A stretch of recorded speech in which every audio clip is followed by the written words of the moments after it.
अस्सलाम वालेकुम दोस्तों, मैं हूं आपका मेज़बान डीजे और आप देख रहे हैं डीजे न्यूज़ इन्फो चैनल। आज 19 जून 2025 इटली यूरोप की जानिब से ताज़ा तरीन और इम्पोर्टेंट्स अपडेट आप लोगों की खिदमत में लेकर हाजिर हुए हैं और उम्मीद करते हैं कि आप सब लोग भी खैर खैरियत से होंगे। जितने भी भाइयों ने चैनल को सब्सक्राइब किया हुआ है उनका तहे दिल से शुक्रिया अदा करते हैं, और जो इस टाइम पर चैनल पर नए आए हैं उनसे यही गुजारिश है कि चैनल को लाजमी तौर पर सब्सक्राइब करें और साथ में दिए गए बेल के ऑप्शन को प्रेस करके ऑल करें, ताकि हमारी हर नई आने वाली वीडियो का नोटिफिकेशन आप लोगों तक सबसे पहले पहुंचता रहे। बढ़ते हैं, अपनी सबसे पहली अपडेट आप लोगों के साथ शेयर करेंगे जो कि बोनस 6,900 यूरो के हवाले से है। 2025 के अंदर जो लोग पेंशन नहीं लेंगे, इनकार करेंगे, गवर्नमेंट उनको 6,900 यूरो देगी। इटली के अंदर एक नया बोनस इकोनॉमी को जिसका नाम मोरोनी जोरजाती इस टाइम चल रहा है, बताया जा रहा है कि 6,900 यूरो साल का नेट मिलना है बूस्ता पागा के अंदर, जो असर करता है। नया बजट बना है, इसके अंदर उन्होंने इस कानून के बारे में बात की है। तो अब ये जो कानून है किन लोगों को मिलने हैं 6,900 यूरो, तो बताया जा रहा है कि जो अफराद की उम्र 62 साल हो गई है या फिर उनको काम करते टैक्स देते 41 साल हो गए हैं, होते 103 जो बंदे आप कहेंगे कि हमने पेंशन के अंदर नहीं जाना है और काम करना है, तो उनको साल का 6,900 यूरो मिलेगा एक्स्ट्रा। जितनी इनकी तनख्वाह है 6,000, तकरीबन 7,000 यूरो इनको एक्स्ट्रा मिलना है।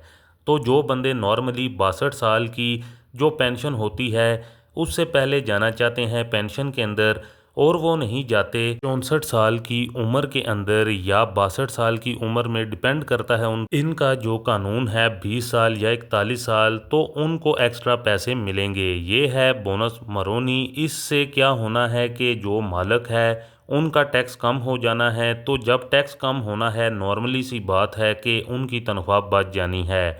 और अगर आपकी उम्र भी पेंशन के करीब है या फिर एक्स्ट्रा पैसा कमाना चाहते हैं, तो गवर्नमेंट ये एक चांस दे रही है। तो हमारे जो भाई पेंशन के करीब हैं या फिर उनसे फ़ायदा वो इससे हासिल करना चाहते हैं, तो उनके लिए ये एक अपॉर्चुनिटी है गवर्नमेंट इटली की तरफ से।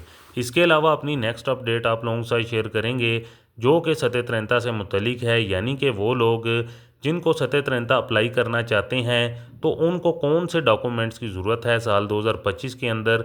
काफ़ी भाइयों की जानिब से इससे मुतलिक पूछा भी जाता है। तो सबसे पहले फैमिलियारे, जिससे पता चलेगा कि आप कितने फैमिली मेंबर हैं और आपके ख़ानदान में कौन कौन शामिल है। और अगर आपने लास्ट ईयर सत्याग्रह अप्लाई किया था तो वो भी साथ लगा दें, और उसके साथ आपको चाहिए खुद और इसके अलावा मेडिकल एक्सपेंसेस और स्पेसेस वाले, अगर आपके बच्चे स्कूल में जाते हैं तो वो भी साथ में लगा दें। इसके अलावा अगर आपके बच्चे कोई भी किसी भी तरह की स्पोर्ट एक्टिविटीज़ में स्पोर्ट्स वगैरह खेलते हैं तो वो भी आप साथ में लगाएं।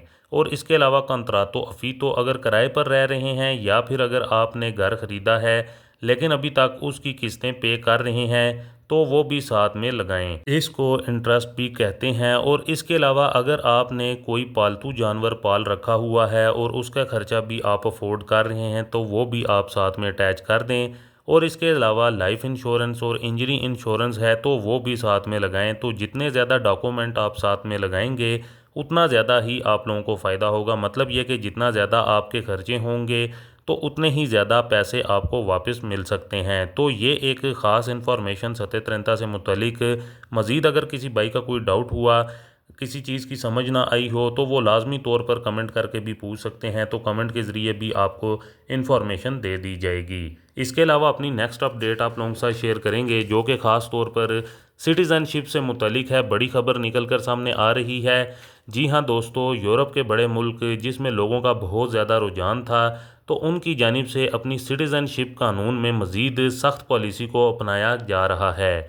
तो दोस्तों, इस मुल्क का नाम पुर्तगाल है। अपनी सिटीज़नशिप पॉलिसी को मज़ीद सख्त करते हुए अहम ऐलान जारी किया गया है इनकी जानिब से, और इससे मुतलिक नए इमिग्रेशन कवानीन और पार्लियामेंट में नई तजवीज़ भी पेश कर दी गई हैं। तो सबसे अहम नेशनैलिटी लॉ की पॉलिसी रखी गई है।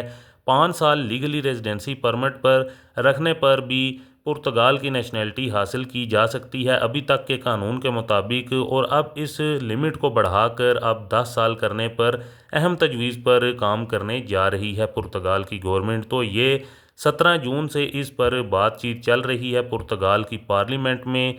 वीज़ा एंट्री की बात करें तो पहले लोग किसी भी तरह से पुर्तगाल के अंदर एंट्री कर लेते थे और वर्क परमिट हासिल करके उसके बाद नेशनैलिटी के लिए अप्लाई कर देते थे। तो अब इस पर अब नई तजवीज़ जो नए कानून के मुताबिक है वो पेश की गई है। उसमें यह है कि अब लीगली एंट्री हो पुर्तगाल में, यानी कि वीज़े पर एंट्री की जाए, तो तब ही नेशनैलिटी का प्रोसेस 10 साल कंप्लीट होने पर स्टार्ट किया जाएगा। लेकिन इसके अलावा एक और इस कानून में भी तब्दीली की गई है, वो ये है कि जब आप इसके लिए अप्लाई करेंगे तो इसमें जो है आपका वेटिंग टाइम को भी काउंट किया जाएगा, जो कि रेजिडेंस परमिट हासिल करने के लिए आपको इंतज़ार करना पड़ता है।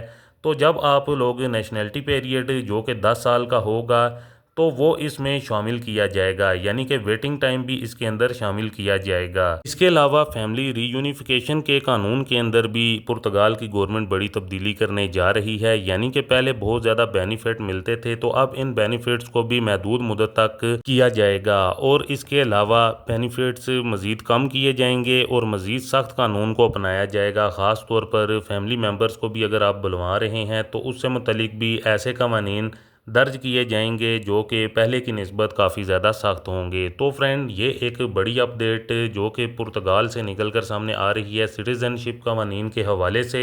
इसके अलावा अपनी नेक्स्ट अपडेट आप लोगों के साथ शेयर करेंगे जो कि इमिग्रेशन से मुतलिक है, ख़ास तौर पर इमिग्रेशन पेपरों से मुतलिक। इटली के अंदर 1 जुलाई से लेकर 31 जुलाई तक 2025 में जो कि दोबारा से पेपर जो कि आप भर सकते हैं, ख़ास तौर पर टूरिज़म सेक्टर्स के अंदर, जिसका कोटा तकरीबन 15,000 के लगभग है। तो ये आप 1 जुलाई से पेपर दोबारा से भर सकेंगे, यानी कि ये एक ऐसा सेक्टर है, टूरिज़म का सेक्टर है, जिसके अंदर एक बड़ा कोटा जो कि रखा गया है 15,000 के करीब। तो जो भी भाई अपनी फ़ाइलें भरना चाहते हैं वो 1 जुलाई से 31 जुलाई 2025 तक का उनके पास टाइम है इस सेक्टर के अंदर, जो भी भाई अप्लाई करना चाहते हैं।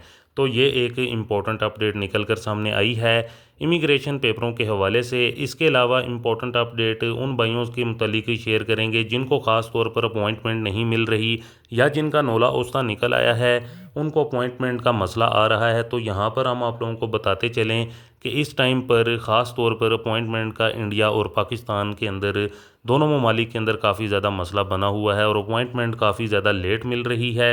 और कुछ ऐसे फ्रॉड एजेंट हैं जो कि आपसे पैसे बटोर कर भी आपको अपॉइंटमेंट के हवाले से 2-2, 3-3, 4-4 माह का टाइम दे देते हैं, जिसकी वजह से आप टाइम भी ज़्यादा होता है और इसके साथ साथ आपका नोला उस्ता भी एक्सपायर हो जाता है और आपके पैसे भी चले जाते हैं। तो लिहाजा ऐसे फ्रॉडियों से बचा जाए और ख़ुद से कोशिश की जाए, ख़ुद से अपॉइंटमेंट ली जाए, तब ही आपको अपॉइंटमेंट मिलती है। तो यहाँ पर हम आप लोगों को ये बताते चलें कि ये ज़हरी बात है, ये काफ़ी ज़्यादा और काफ़ी सालों से ये मसला चल रहा है, लेकिन अभी तक ये मसला हल नहीं हुआ। इस पर पहले भी आवाज़ बुलंद की गई थी और अब भी आवाज़ बुलंद की जाएगी। इटालियन सफारत खाने को मज़ीद इससे मुतलिक काम किया जा रहा है और बहुत जल्द उम्मीद है कि ये जो अपॉइंटमेंट के मसले इस टाइम पर चल रहे हैं बहुत जल्द हल हो जाएं। तो दोस्तों, ये थी कुछ ताज़ा तरीन और इम्पोर्टेंट्स अपडेट आप लोगों की खिदमत में, जो कि आप लोगों के साथ शेयर करना काफ़ी ज़्यादा ज़रूरी था। उम्मीद करते हैं कि आपको हमारी आज की ये ताज़ा तरीन और इम्पोर्टेंट अपडेट पसंद आई होगी। वीडियो को ज़्यादा से ज़्यादा लाइक शेयर करें। मज़ीद मिलते हैं किसी और इम्पोर्टेंट अपडेट में, तब तक के लिए अपना ख्याल रखें और हमें दुआओं में याद रखें। अल्लाह हाफिज़।